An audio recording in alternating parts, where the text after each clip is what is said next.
Welcome to the Weekly Juice podcast, where we discuss all things real estate, personal finance, investing, and entrepreneurship. Whether this is your first time here or you're an avid listener, we're thrilled to have you as a part of our community. Our goal is to share stories of successful entrepreneurs and investors in the hopes that they assist you along your journey towards financial freedom. We discuss successes, failures, systems, motivations, experiences, tips and tricks, and key lessons learned over time. After each episode, you should feel motivated, empowered, and prepared to take action in your own life.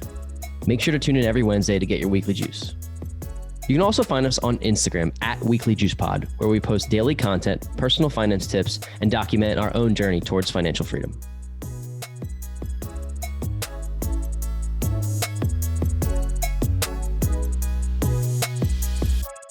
Welcome back to the Weekly Juice podcast. As always, it's your boys, Ryan and Corey, here with another episode for you. Today, we had on a very special guest, Matt Faircloth. He's the founder and CEO of the DeRosa Group. He is a full-time real estate investor and author of Raising Private Capital, Building Your Real Estate Empire Using Other People's Money, published by Bigger Pockets. He is an all-star in the real estate game, dropped a ton of knowledge on us throughout the episode, and really walked us through the process of using other people's money to fund real estate deals, which we know a lot of people have had questions about. Yeah, it's not often that you get to talk to somebody who's been in real estate for 20 years plus and who really started out, he said, besides his first deal, right after that, he started using other people's money to scale his portfolio. So he taught us a lot. You don't have to be this like big time real estate investor to start to use other people's money to really leverage and build your portfolio. And he really walked us through his deal specifically and how you would get into it and how you would do it if you were trying to scale. There's not a lot of better people in the real estate game to talk to than Matt Faircloth. Like, he just broke it down so simply. He's got almost 2,000 units himself now and started investing before the real estate crash. So you know the guy really knows what he's doing here. Couldn't agree more. He was a breath of fresh air and kind of firecracker right off the gate, just getting into facts and starting walking us through his story. So without further ado, I think we should dive in and bring in Matt. Matt, officially welcome to the Weekly Juice podcast. Corey and I are thrilled to have you on the show. Recently finished your book, Raising Private Capital. I have it right here, published by Bigger Pockets. So, Thank you. You're welcome. We've had the number one question we've had on our show is, hey, I don't have any money of my own, or I spent all the money of my own on a real estate investment deal. How do I use someone else's? And how do I ain't got no money. How do I go get money? Right. Exactly. It's I mean, unless you're born with a silver spoon in your mouth or a country club membership or an Ivy League, family lineage or whatever, you're not going to have unlimited or won the lottery, right? You're not going to have unlimited money. So at some point, every real estate investor or somebody growing a business is going to need to go out and get money from their network to put into their business. Absolutely. Yep. So that's why we figured we'd bring the expert yourself on the show and interview you today, not only to go through your story and just walk us up the ladder and how you've amassed I believe it's over a 300 unit portfolio yourself, and then also how you raise private capital, right? And the ins and outs of everything.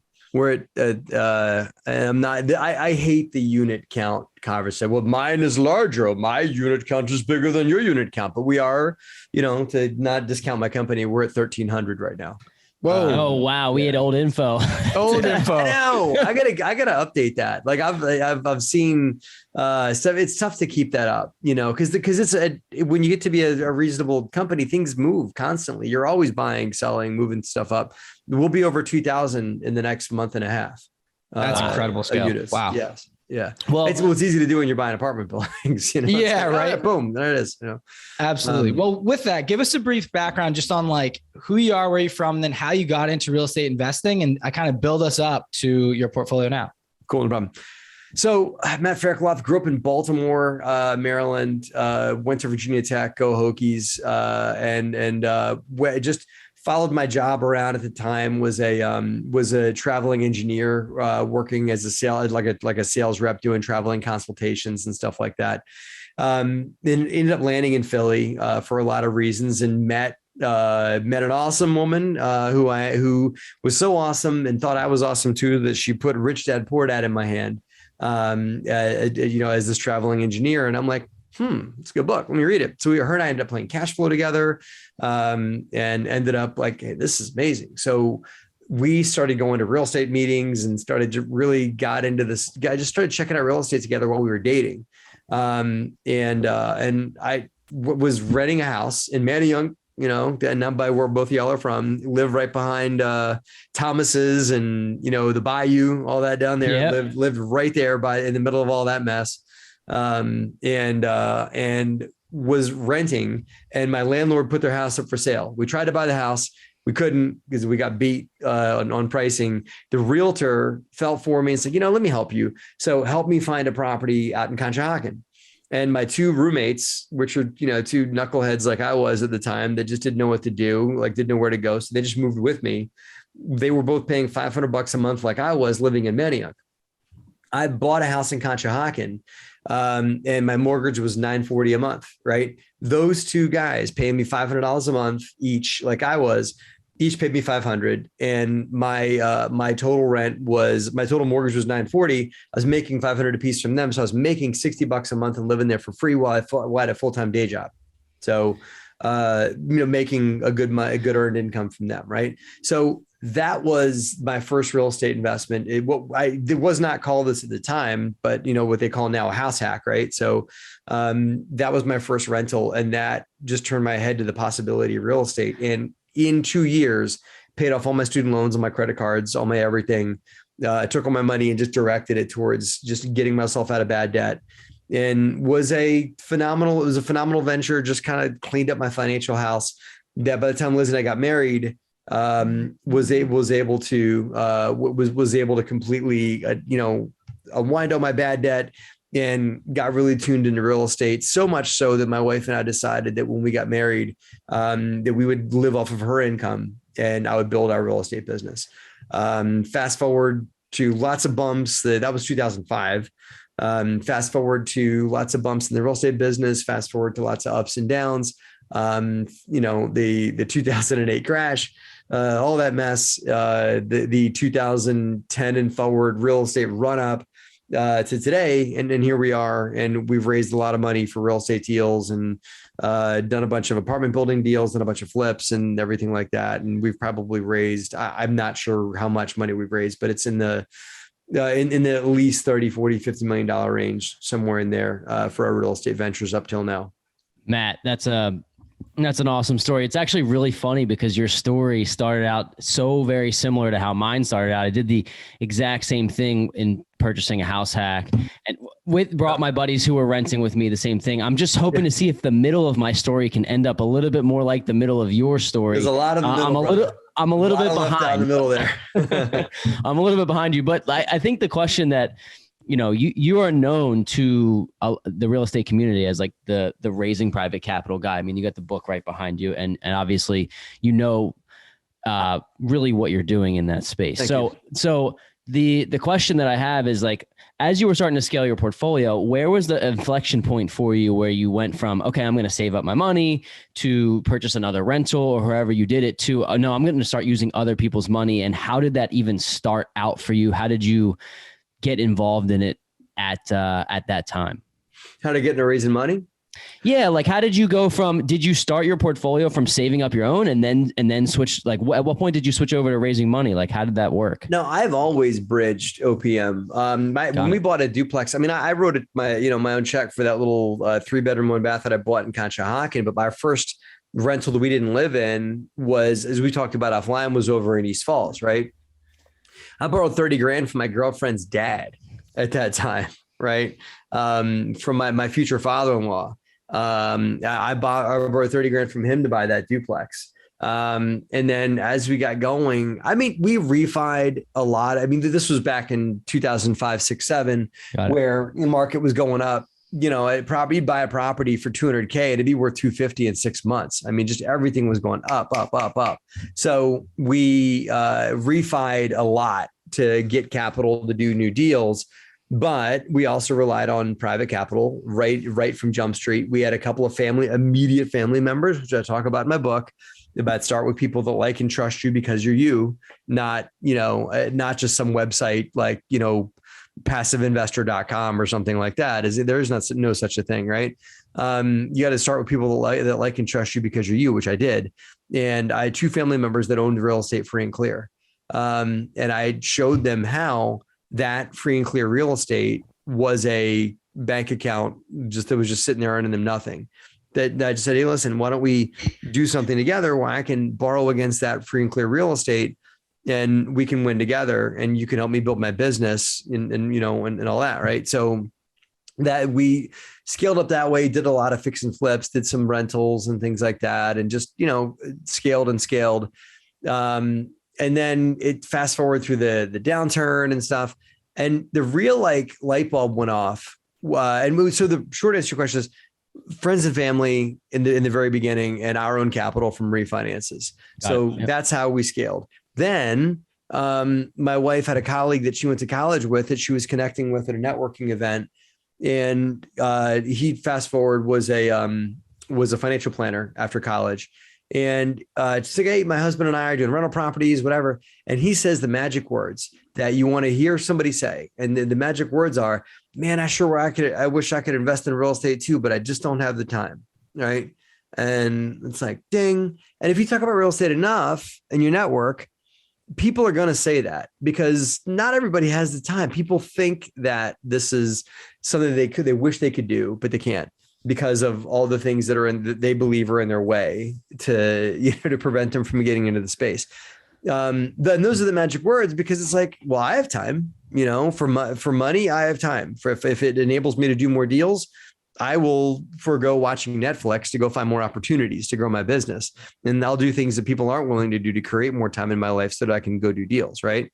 So, he and I, this colleague of hers from college got together and figured out a way for him to put 50 grand into my very first private capital deal. And off we went. And then he told his friends about it. And then one of my old drinking buddies from back in the day that I used to knock back some beers at the Bayou and was in a dart league at back in Manayunk, one of those guys decided to throw some money at it because he fast forward from going from playing in a dart league with me in Manayunk had graduated up and became a dentist. Right. He had some extra cash. So I wanted to put it to work. So, and he started putting it in deals with me as well. So that was our first, our first couple of groups of deals, and it just grew and grew and grew organically. And then before you know it, you've got a conversation you can point back to say, hey, look at these 4 deals that I've done with these passive investors. And I was able to shine a spotlight on those. And that was able to draw us more and more attention.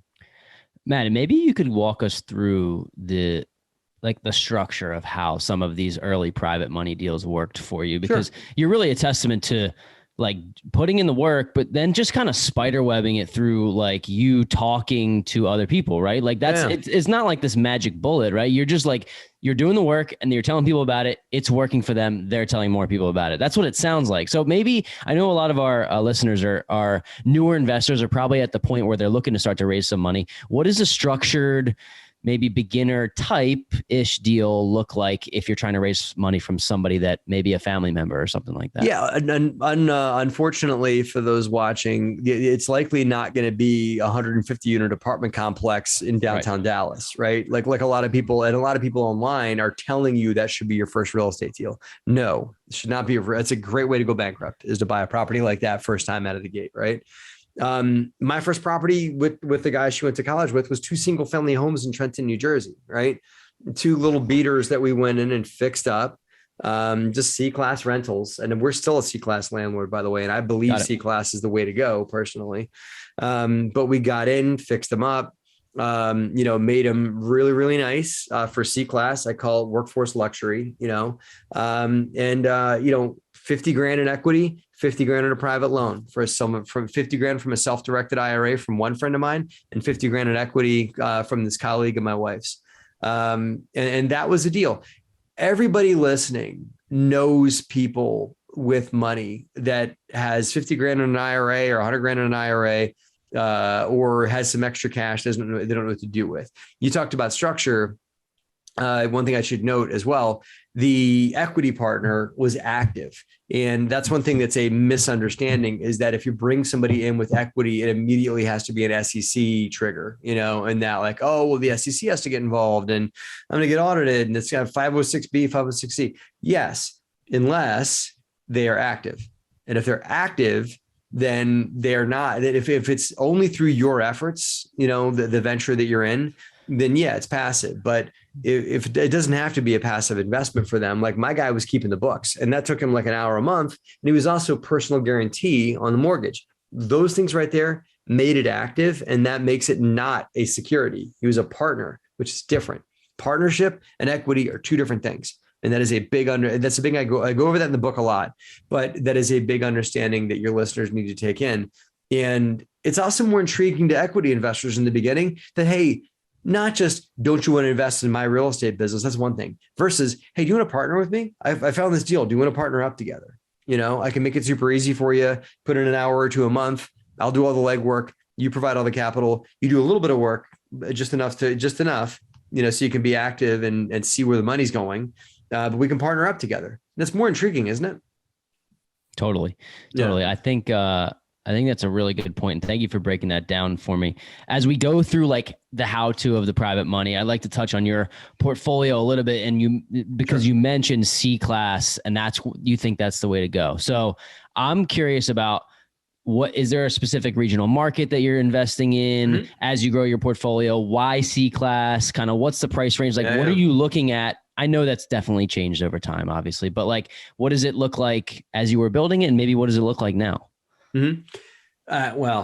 It's changed a lot because we started building heavy in 2002, or 2002 was my first rental property. 2012, in 2012, 13 was when we started getting into like, smaller multi-housing. Yeah. Maybe talk about the market's that changed completely. Yeah. What's that? I said, maybe talk about that time period as you started getting into small multi. That would be. Yeah. Yeah. Well, and you quite asked something earlier, which I really want to underscore.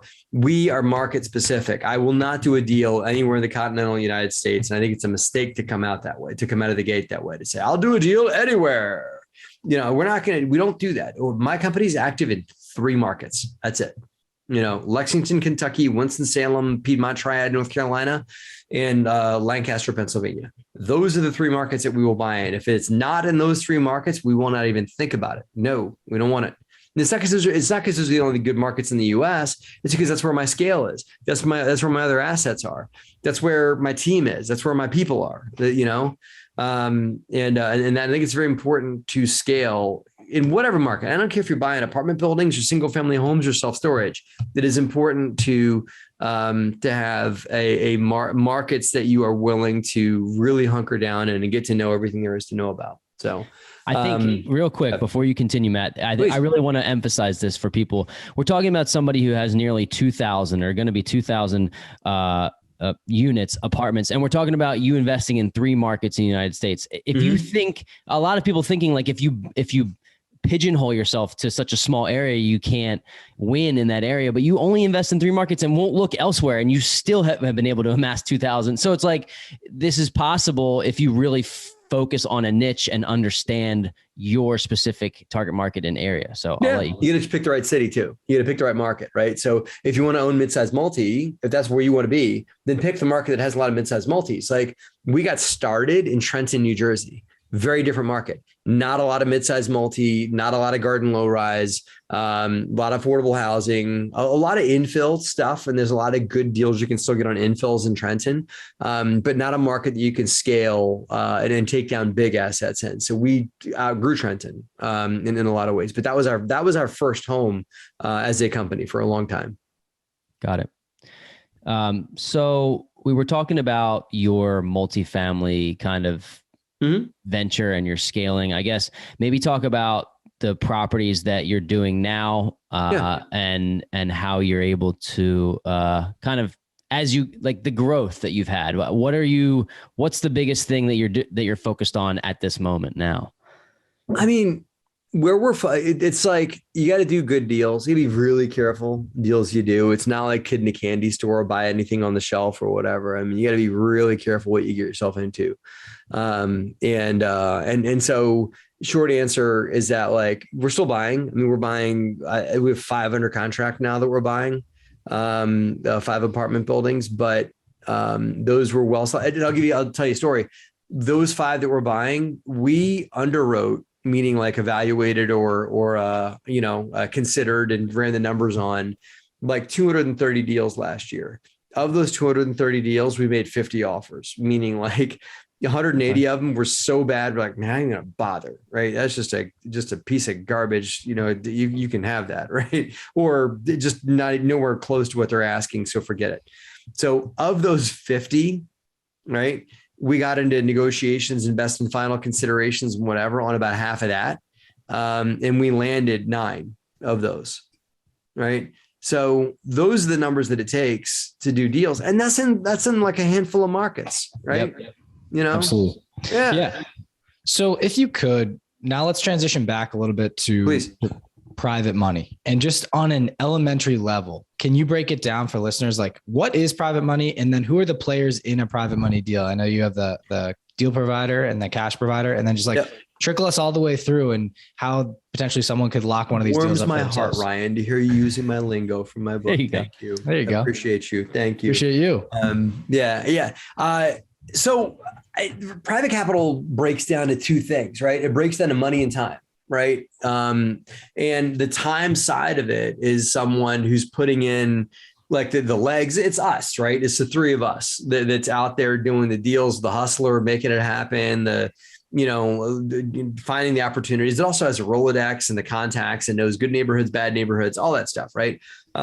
There's a lot that we bring to the table. So that's the deal provider. And the cash provider typically is somebody who just either doesn't realize that real estate is a good place for them to invest, or just wants to make a rate of return on their money outside of Wall Street, and is willing to trust that deal provider. And not every cash provider is a good one, mind you, Ryan, in that I've dealt with plenty of bad ones, and the bad ones are ones that want to get into the mix and want to tell you how it's going to go and direct you and help you call the shots and stuff like that. I mean, it's different than partnership, but they still have to trust that you're going to do 95% of the work, and they can't be your boss. They're not your boss. You're not beholden to them. You're partnering with them. So it takes a good marriage. And in the book, I talk about that too, about a bad capital raiser or a bad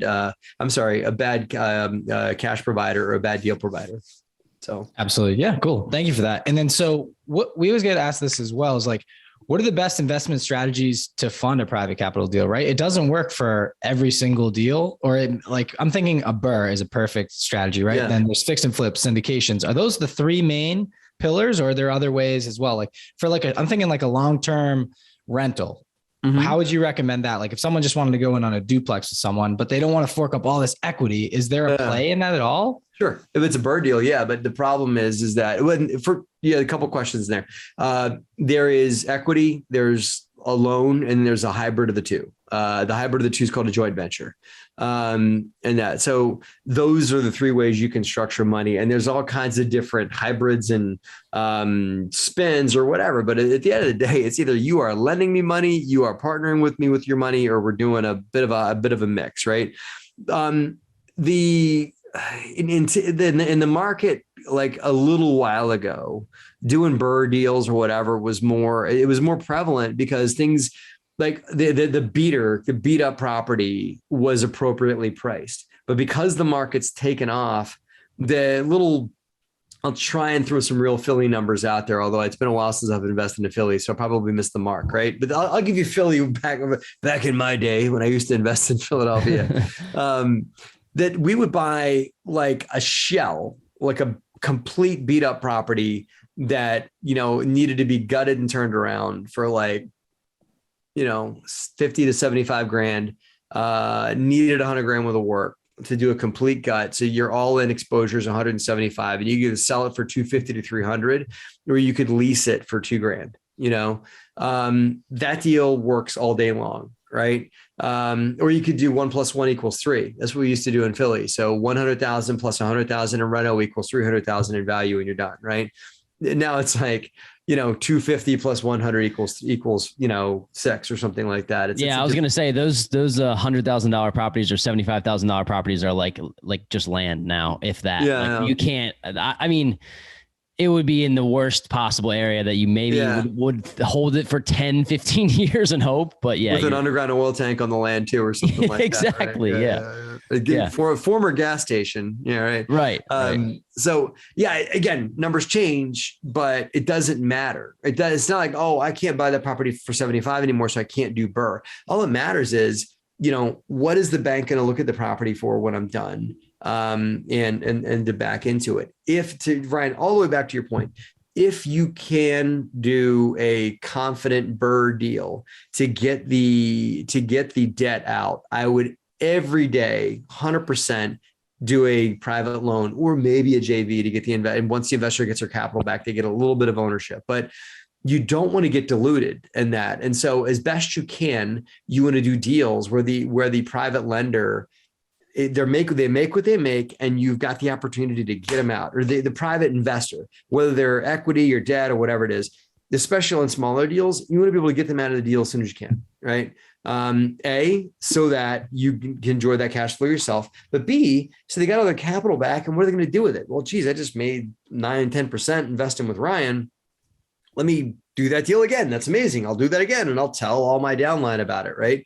When we were doing a lot of infill like that, we made a living on doing private loans because some investors love that, especially if they have an IRA. You cannot beat a IRA investment in a private loan. Because they don't need the tax write-offs that you get from equity. They're getting their money back, and the interest, they can parlay the interest on top of it. So they can just snowball their money. It's amazing. Can you give us an example? Maybe let's just say a hypothetical deal with numbers so someone can get this in their head, but like from an IRA, like how does someone leverage someone else's retirement account to put into a deal? And even if you want to give us round numbers, just how that whole process even works. Sure. I'll give you a lot there.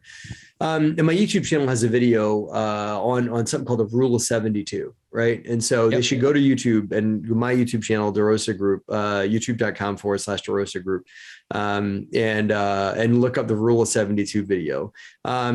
The Rule 72 works like this, and it only works in an IRA. It does not work with a cash investor, and that's because the cash investor has to pay tax every time you give them their money back, right? IRA investor does not. So let's say somebody gives you $100,000 for a private loan in your deal.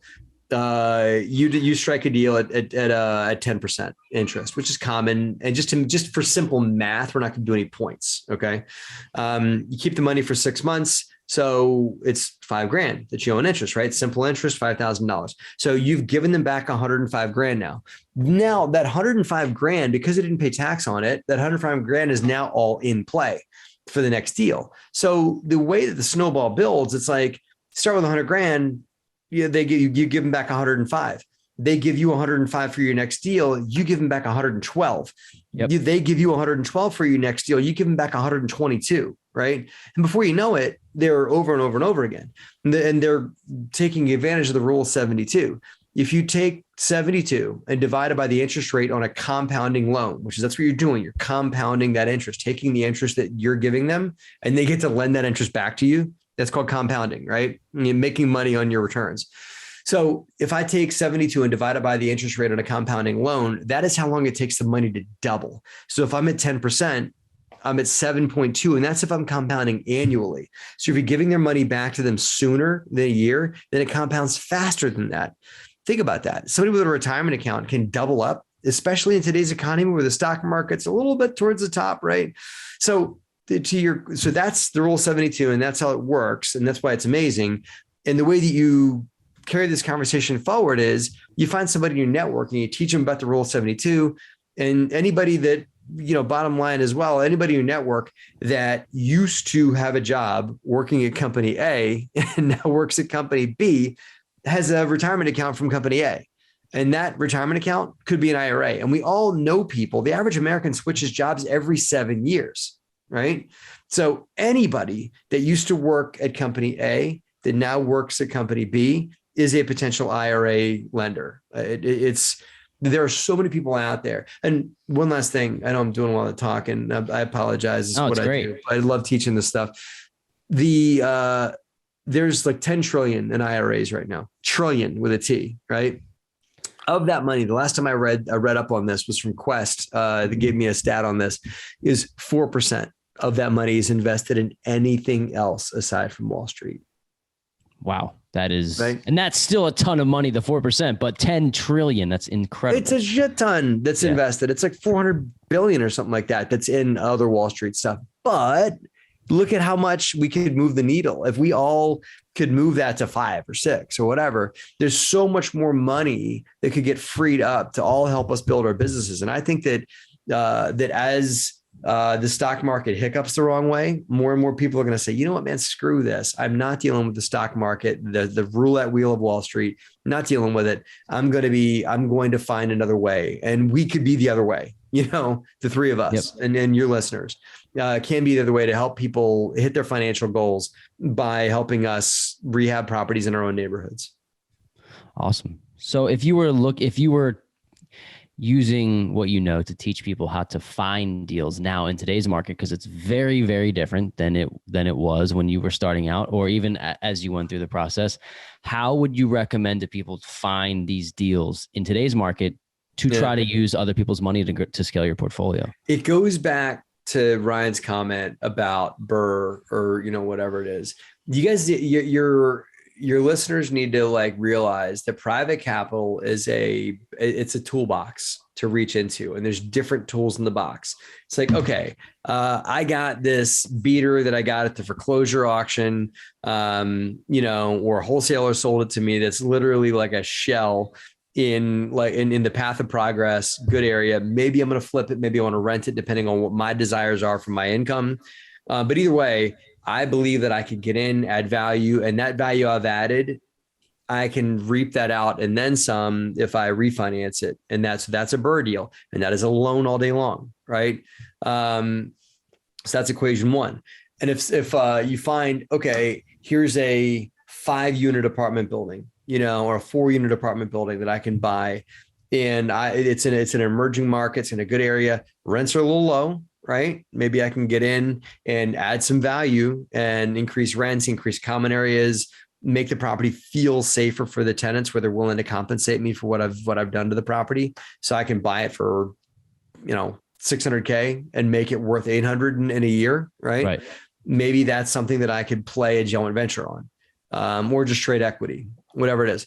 You got to just look for deals that are in line with your business plan, and just have a couple of different ways you can structure equity to make the deal, to structure your private investors to make that deal work. That's what I recommend. So with that kind of segues into my next question is, when you're preparing a deal to present to someone, we've been recommended a few different things. I want to get your thoughts on this. Mm-hmm. Do you have a business plan prepared, like a brochure? And if so, what's in that to say, hey, let's just say your father-in-law, I know it probably changed from then till now, but if you're going into a new prospective cash provider, and how do you get them to say, yeah, sure, take my money. Here you go. I trust you. Right. That's the mark right there. And now, it's raising capital is an art, and it's a muscle you got to flex, and just to get more comfortable talking about these things and stuff like that. But the presentations that we use, we're doing different stuff right now. So we're buying big multifamily. So we do a big multifamily PowerPoint presentation. That's that's like a slide deck kind of thing that we put together. I'm hey, here's what it is. We do webinars and all that. So if you're going to present a single deal to a lot of people, you need a single point of attention, webinar deck that says why real estate investing, why Lexington, Kentucky, why our company, why DeRosa Group, and then why that building, right? Answers those questions. That's on the big side. On the smaller side, if you're sitting down with Uncle Charlie and talk to him about why he should partner up with you as a single partnership on the duplex, then there are more touchy-feely, very understandable chart-based calculators out there. Back in the day, I used the Bigger Pockets calculators all the time, and I promise you, they're not sending me a free toaster or anything for mentioning their name. But the Bigger Pockets calculators are very user-friendly. What I like about them is they're not the most robust calculator out there. They're not developed by rocket scientists. They are made for people anybody to understand. And that's Bigger Pockets' model. It's a very wide space that anybody can do this. That's kind of one of their, that's what they portray in that. And you can use their calculators and present them to just about anybody. They're very easy to understand. So I recommend the Bigger Pockets calculators for people to use to pitch deals to people. And they got a Burr calculator, a flip calculator, a rental calculator, whatever you want. Cool. I like that. And then one more is a more personal question. It's Sure. How do you get over the fear of asking people for money? I think that's a big stigma around this is like, oh, listen, like, Oh, yeah, man. I'm comfortable with this, but I don't know how to reach out to father-in-law, brother, XYZ friend and say, hey, I need you. Can you lend me 100K? Yeah, absolutely. And what's funny is you hear people that aren't comfortable that go under the excuse of I don't know anybody with money, and that's what they will tell you. But my book will tell you that if you look for the three different sources: cash, retirement account, and real estate. If you use those three to look for, and you use the signals that those things leave in your network, you know that you'll realize it's all around you. The fear is dissolved when you realize this simple fact, and it takes a while to realize it. And you almost need an investor to tell this to you or to signal it to you. And the fact of the matter is they need you just as much as you need them. Right. And a good private lender is going to tell you that, is going to lead into that. Like, man, I don't know what Wall Street's going to do. Stock market may go down tomorrow. I have no idea. Right. And the cocky ones are going to make it look like that they walk on water because they have money and you don't. Right. So I don't work with people like that. Life's too short than to feel like I got a job from my private lender. So I don't work with those guys. I work with win-win arrangements. And so if you want to create win-win, realize they need you just as much as you need them. Fair enough. Love it. Yeah. And so just to put a bow on this whole thing, I know we walked through all the intricacies of a private money deal. Can you walk us through your first private capital deal and just give us the numbers on it, like where you bought it, how you found it, everything possible, just to give someone like, hey, the courage that they can go do this and it's not that complicated. Yeah. It was, there's a few that I think of out there. There was the deal with the guy that my wife went to college with was the one that was my very first private capital deal that I did with someone that wasn't like, my dad, and that kind of thing.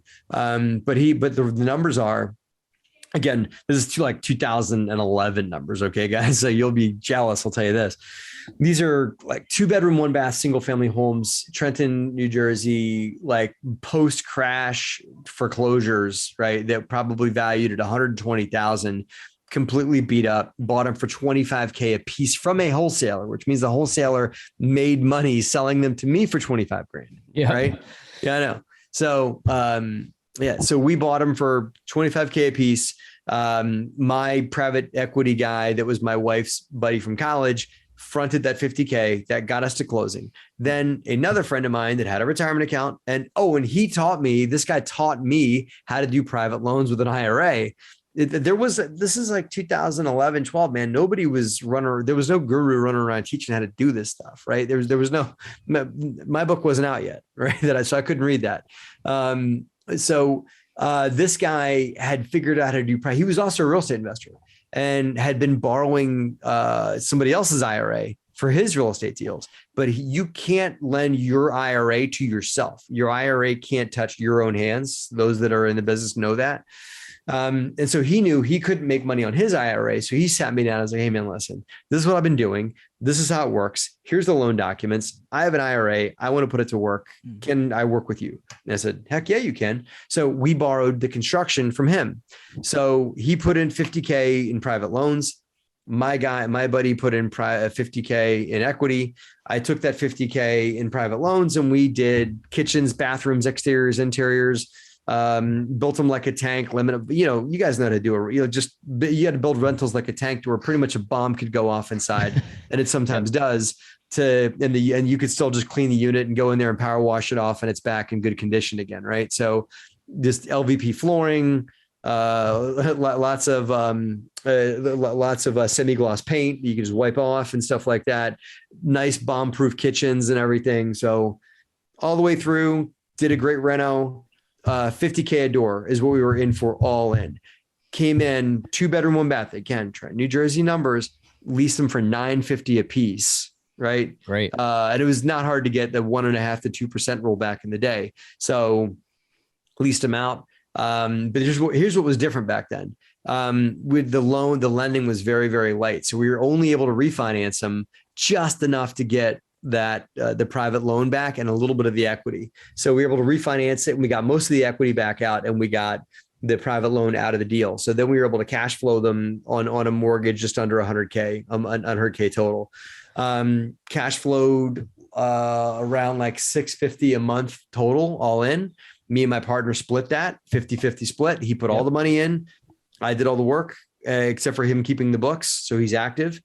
And then we had his 50K back out. Right. So we took that and we put it to work on the next deal. But then he got a few of his other friends to come in, and we went not just 2 little single family homes. We scaled up and bought a duplex and and before you know it, the snowball was rolling because he got a taste and saw, hey, wait a minute, I put in 100K, 50K, and Matt's doing all the work, and I'm getting a nice check every month, and it's like mailbox money, So it was a win-win for us there, and that investor is still invested with me from that I met 10 years ago.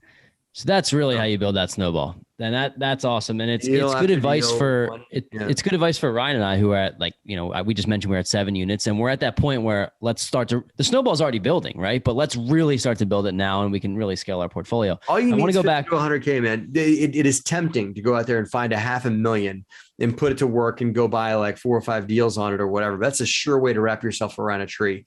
Do one deal, document the crap out of it on like shoot YouTube videos. And that's one thing we haven't talked about yet, but you've got to shoot a lot of video and capture a lot of content of your progress, because people will eventually see that content when you put it out on social. I know you guys have a huge Instagram following or whatever. Somebody's going to see that. Semi-huge. Yeah. It's getting there.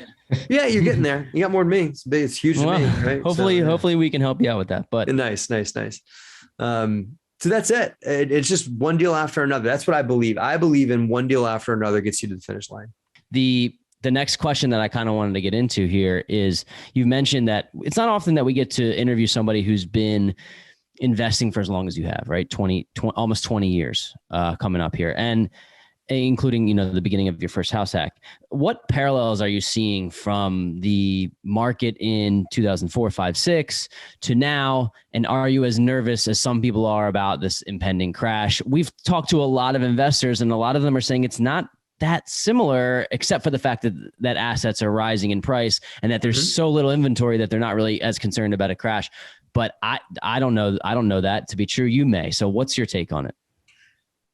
I've yet to see what the real linchpins that's going to cause a crash would be. Right. I think that, if we were all sitting around a casino and we were all sitting around the roulette table and AC together, right now, maybe you'd be betting black only because it hasn't hit in a while. Right.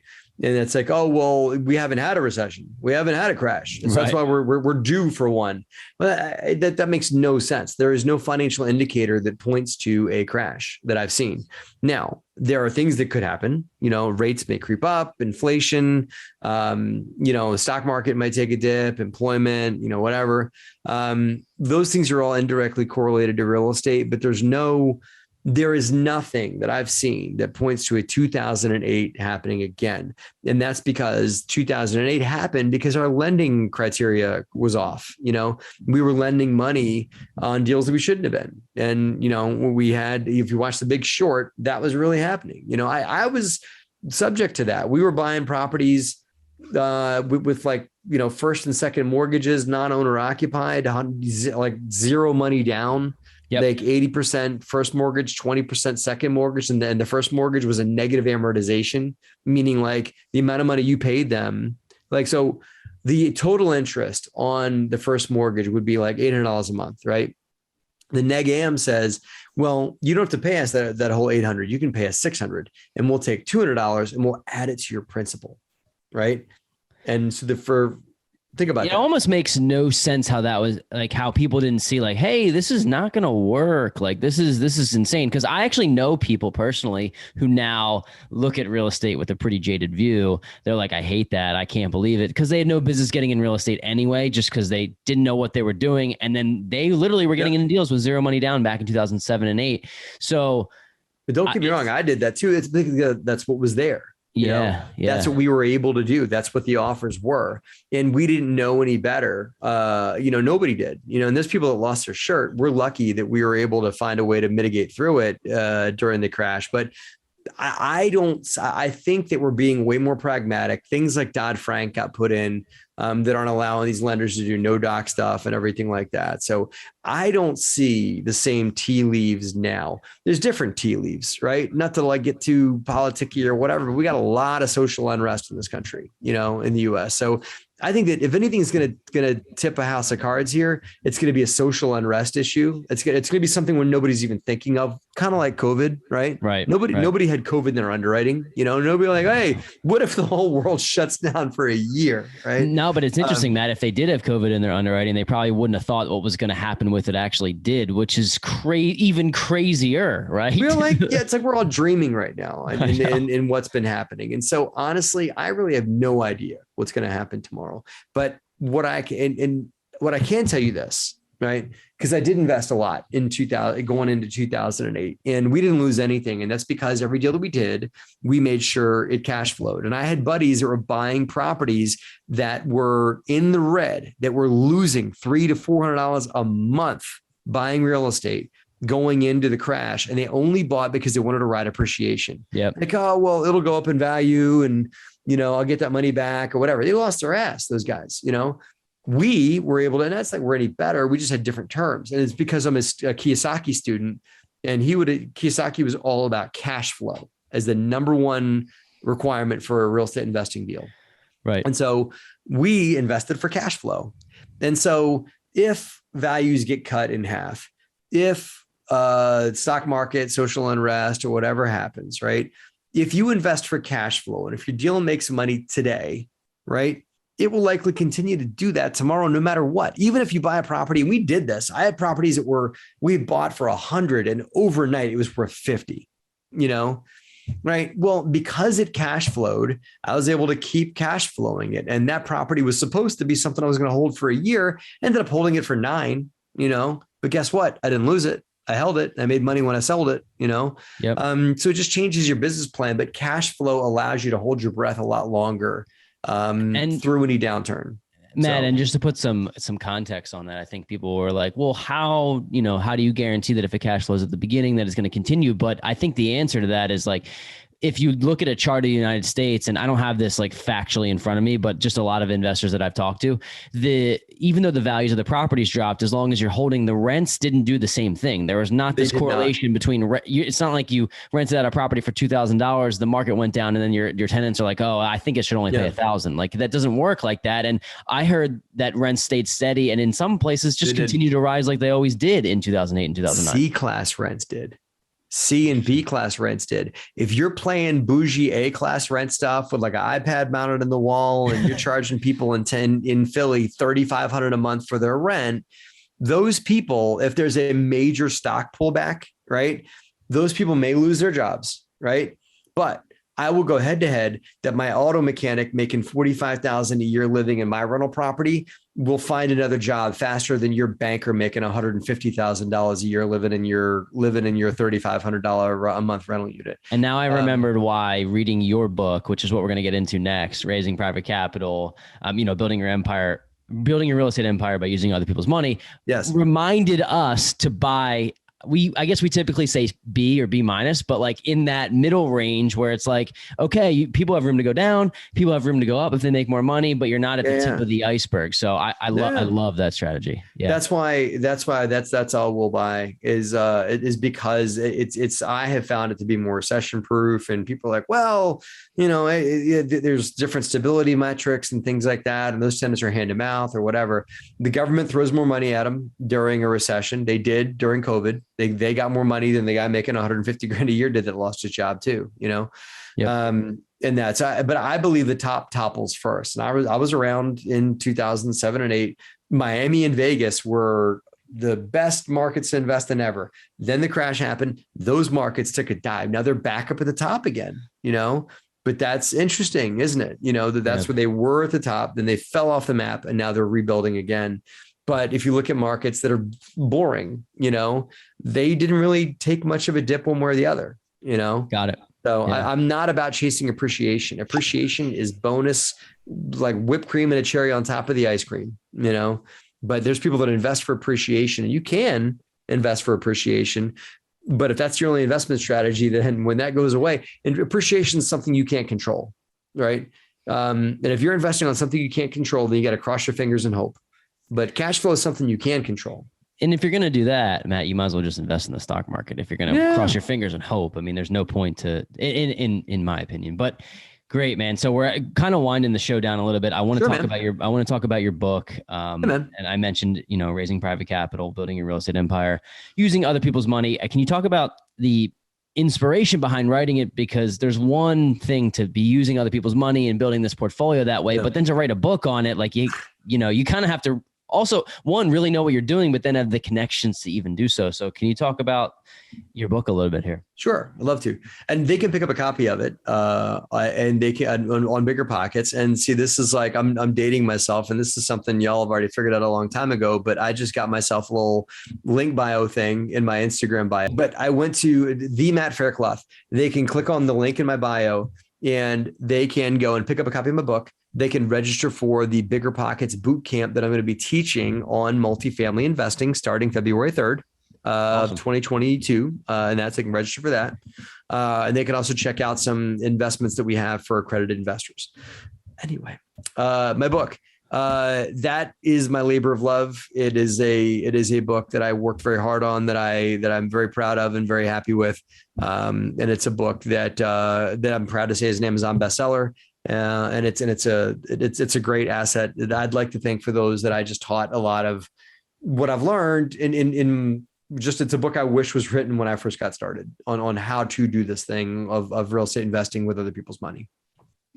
Awesome. That's a great plug. I think Ryan and I have both read it, and it helped frame, if there's a number of things that I took from it personally, which was going in that middle ground CB class markets. That was one of the things I took. I honestly forgot where I got that from until I started talking to you today.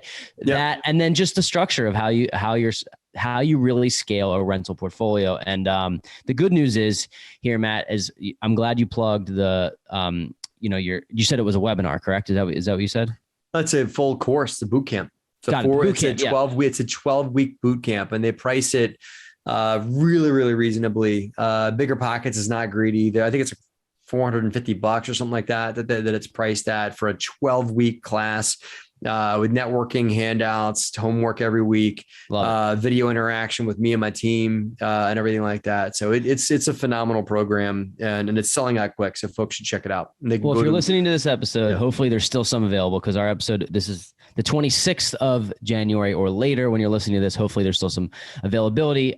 Great. I hope people sign up. So we have that also in our Amazon store via our link tree as well, under our favorite real estate investing books. So just so you know, you can get in both places if you can't figure out how to find us on Instagram. But go to Ryan and Corey's link tree and buy that book. Thank you guys for putting that on your link tree. I really appreciate that. Absolutely. It's our pleasure. And we stand by it. It's an incredible book. I've used this as a tool. Like I said, we've helped answer other people's questions based on this book. Now we have the pro, the all-star in person. So it's even better. But I did have a quick question. I'm sure people are intrigued. How did you get connected with Bigger Pockets in general and to get them to publish your book? I've been writing articles for them since 2003. I wrote the book in 2018.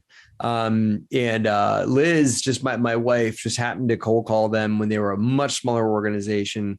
And I think that they're now obviously an enormous juggernaut of real estate.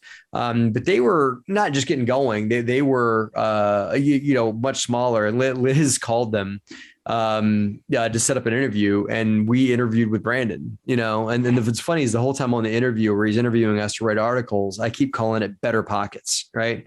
And I looked down at my cell phone, and she is blowing me up in big capital letters going, "Fool, it is Bigger Pockets," and stuff like that. Luckily enough, Brandon had a sense of humor and still gave us a shot. And so Liz and I wrote articles for them for like a year and a half, every week, just about everything we learned about real estate. And then they gave us a shot on the podcast in 2000, I think 14, 15, somewhere in there. And that changed our life, go on the Bigger Pockets podcast. And then we've just continued to work with them and had good relations with them and never let them down. They never let us down. And then in 2017, they asked me about writing a book, and we pitched them on raising private capital. They loved it. And so it got published in August of 18. in that. So it was something it's not like we just walked in the door and said, we want to write a book about raising money and we want you guys to do it's I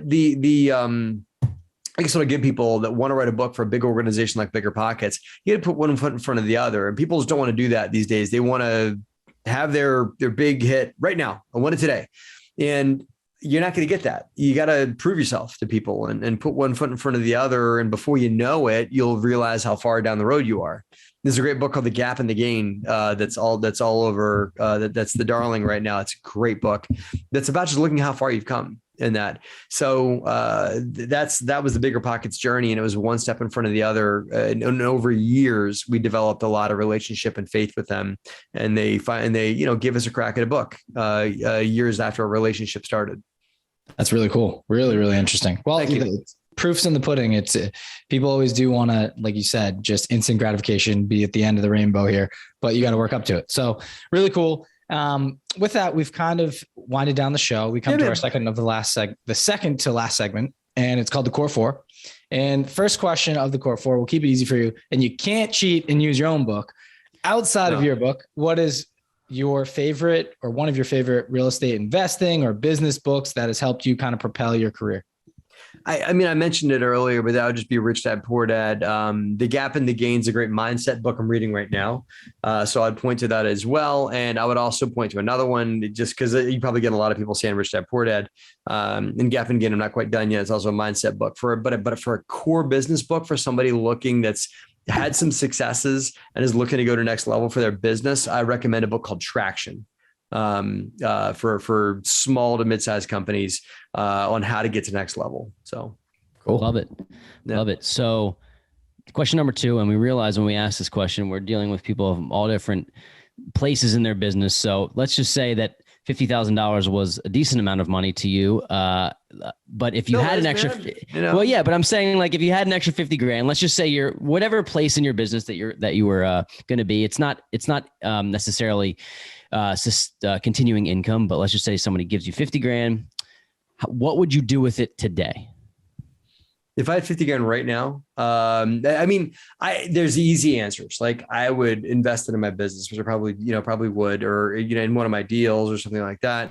But if I had 50 grand that I couldn't invest in anything that I'm touching and had to go 100% passive on it, I likely would put it into a flex industrial operator that I believe in, because I believe flex industrial is the dark horse part of real estate that nobody's talking about, that is going to be what is a major blow up in real estate that's going to take off and become 10x value and become something that's pursued quite a bit. If I had to keep the money in real estate, you have to tell us. You have to tell us what that is. We're for guys that don't know flex industrial. How can you? For those that don't, we do. For those, but yeah. For anyone out there that's wondering that has no clue. Because Ryan and I obviously know. Yeah. I'm sorry. Flex industrial is it is the reason I call it flex is it's got like a small warehouse, like a 3,000 to 4,000 square foot space attached to an office, right? So you can take a guy making widgets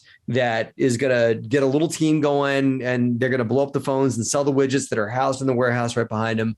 There is a ton of people selling things online on Amazon, whatever. Flex Industrial used to be like the house of small construction companies and stuff like that, but now it's become the home of all things online sales.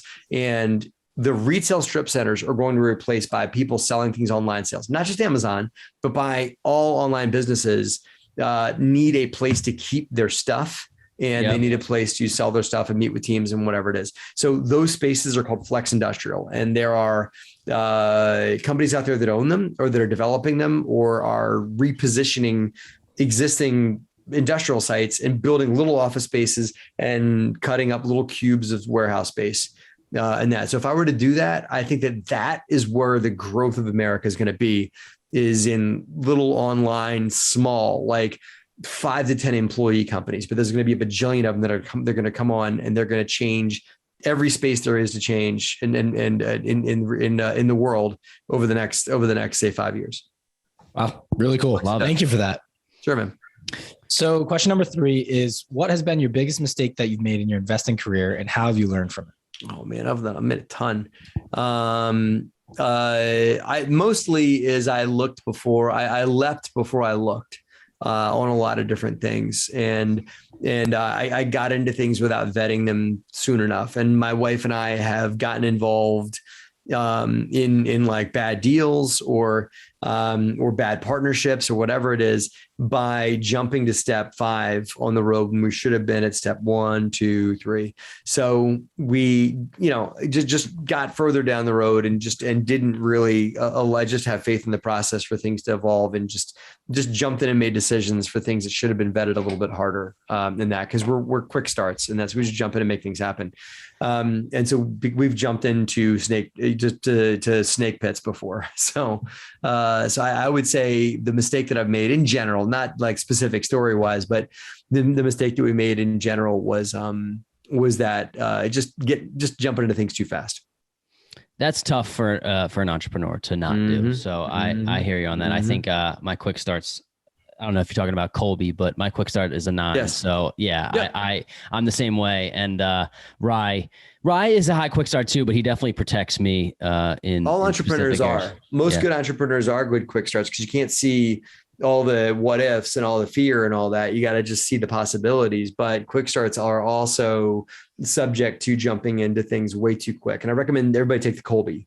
Everybody that jump out there and do it. And the guy that wrote Traction is a student of Colby as well. He brings a lot of that. Just to give people some background on the Colby, it's sort of like a working, maybe Matt can explain it better than me, but it's like a working business type of analysis of the type of person that you would be in your career. And it can help you give you ideas. Personality assessment. Yeah, exactly. It's KOLBE for those listening. KOLB, it costs like $50 to take it.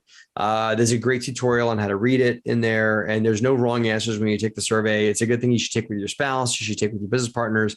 And I'm glad you picked up on that. But yeah, I'm like a 9 out of 10 up there too in quick start on Colby as well. Yeah. Awesome. So last question on the core 4. We love this question. Well, what do you want your legacy to be, Matt? Why do you wake up every day? Why do you continue to do this? It's not easy.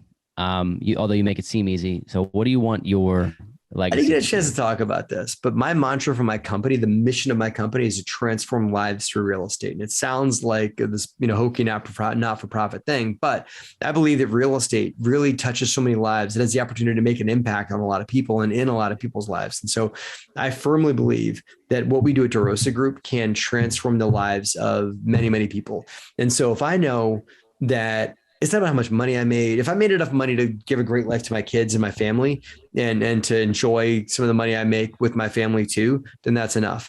But beyond that, I want to make enough money that I can really recycle it and make a difference with it too, but also make the investments that we make in the properties we rehab and the people that work on those properties and the employees and the staff and the tenants all get a life upgrade by interacting with the DeRosa Group. If I can create that, then I'm all in. If that's the legacy that I know of, then I'm in for doing that. So it goes back to just making the world a better place, Corey. So really quick, thank you for that answer. That's awesome. I absolutely love it. Where does the name DeRosa derive from? Like, how does that popular? I'm seeing Faircloth everywhere, but yeah, no, it's my wife's mother's maiden name. It's my wife's very, very, very Italian. So it's a Paisan from a Paisan family from Brooklyn, kind of name and everything like that we thought was strong, like Stumbats, like Tony Soprano kind of thing. And that, so we just thought it had a lot of character and a lot of push to it.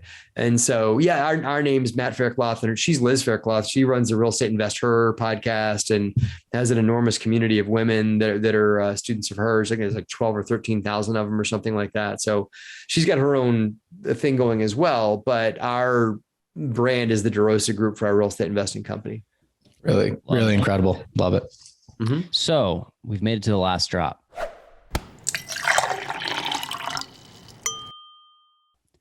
And the last drop is our last question of the show. You get it, the juice to drop. Yeah, there you go. What advice would you give your younger self if you can go back to, maybe 20-year-old Matt and why? I quit my job in 2005. So I would say my 29-year-old Matt, because that's when I quit my job. I would say stay focused, because I tried a lot of different real estate ventures. I, got involved in things I shouldn't have. And I see where my life would have gone and the walls I would not have bumped into and the mistakes I would have made had I just stayed focused in my business. Just pick a lane, pick a market, pick a real estate type and stick with it for 5 years, 10 years, and just give it a shot, no matter what, make it work. But I dated around, tried a lot of things, and messed around with it a lot before I finally found residential housing as my home and my niche. And I'm going to stay with that kind of thing. So love it. Thank you. Thank you. Well, Matt, incredible show. If people loved the interview, loved you, they want to network, get to know you a little bit better, where can they find you? Yeah. Instagram, the Matt Faircloth, derosagroup.com, derosagroup.com. They can check us out there. Because we talked a lot about Instagram today, they should go to Insta and click on the link in my bio where they can pick up that course for Bigger Pockets. You can go to your Instagram and pick up a copy of my book. And they can check out, if they're accredited, they can check out some deals we have on the market right now. So cool. Once again, check out the Matt Faircloth on Instagram. We'll make sure to link everything in the show notes. But Matt, thank you so much. Incredible episode. It was a pleasure getting to know you. And thanks for dropping a whole hell of a lot of knowledge on us. I feel more prepared going into deals. Yeah, go make it happen, Ryan and Corey. Great to meet you guys. Thank you. Thanks for tuning in this week. If you enjoyed the show and like what you heard, please subscribe, share with friends, and leave a review on Apple Podcasts. The more ratings we get, the more eyes we'll get on our show. And in turn, we'll be able to provide you all with high quality guests. It's simple. Open your podcast app, type in our podcast name, The Weekly Juice, click on reviews, and let us know what you think. Thanks so much and see you next week.